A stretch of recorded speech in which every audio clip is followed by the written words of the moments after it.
Hey everybody, Pastor Kevin here. I want to share some updates with you about how we as a church at Black Hawk Ministries are continuing to respond to COVID-19.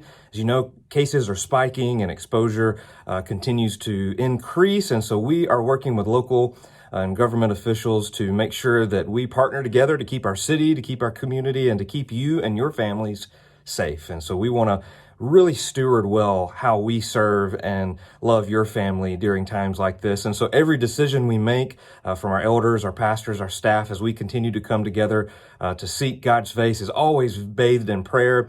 And so we continue to do that. We'll continue to do that. And we look forward to what God's got in store. I want to let you know we are going to continue offering our normal service schedule, which means in-person gatherings at 9 and 11 a.m. and then virtual at 9, 11 a.m. on Sundays and 6 p.m.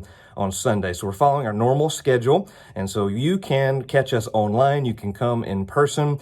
And so virtually, I want to share with you, if you have any exposure, any apprehension, or feel any sense of caution about being in any kind of in-person environments, not only do we in a guilt-free way want to allow you to stay home, we encourage you to stay home. Certainly if you're sick, you got any symptoms, we encourage you to be home. We're going to meet you on your screens like we've been committed to doing since day one. We'll continue doing. So whether that's a tablet, a computer, a phone, a television, we're going to be on your screens, continuing to come to you as we worship Jesus together. So make sure you tune in this Sunday and moving forward. And then if you're with us in person, we are going to continue doing that. We are blessed at Black Hawk to have really large facilities where we are able to really spread out. We're able to continue our distancing in our seating. We're going to continue seating you, dismissing you by rows to limit contact and exposure to each other, to work with all of the guidelines that are being continually set forth, to keep us social distance. We're going to keep our rigorous cleaning protocols in between, before, and after all of our services and all of our gatherings. We're going to keep all of those things moving, and certainly crowd sizes and us being spread around allows us to do that with even more efficiency. One thing I want to ask of you is those of you who do come in person, we're asking you, just like we have been, to wear a mask. And so if you have been doing that, then thank you. If you have been doing that a little here and there, I want to ask you to amp that up. I want to encourage you and ask you to consider how you could be a good neighbor with our leadership. Join us in wearing a mask. Even if you're not doing it for you, let's do it for each other. Let's do it for our neighbors. We want to continue loving each other well. So please bring your mask, come if you're coming in person. If not, we will see you online. And so we will still have our kids' activities. We've had some adjustments recently on that. And so all of our classes are continuing this Sunday, and we will keep communicating with you about Sundays in general, as well as our kids' ministry moving forward.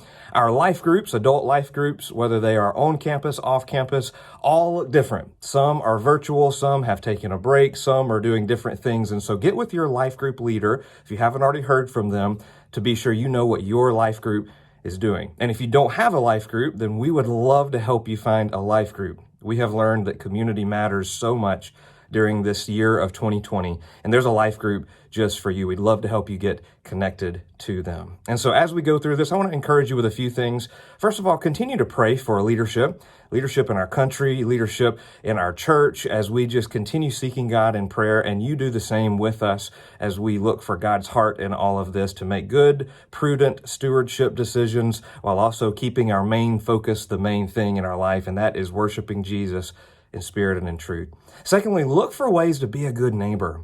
Maybe you've got an elderly neighbor or family member or friend, and it would just be nice just to check in on them. Just give them a call. See if you could pick something up for them. See if you can be the church in some way in their life. So those are a couple of encouragements for you and for us as we keep being the church together during this season. Our eyes are fixed on Jesus. He is on the throne. His Holy Spirit works within us. In fact, this weekend, I'll be sharing with you about the role of the Holy Spirit, and I can't wait to talk with you about that this weekend. So quick recap, all our normal services and activities are going this weekend, and you can check with your life groups about your life group's schedule, and we'll continue communicating with you as things flux and change during this season. We love you, church. We can't wait to worship Jesus with you. Thanks for leaning in. Thanks for being unified, and thanks for fixing your eyes on Jesus with us during this season. God bless. Talk to you soon.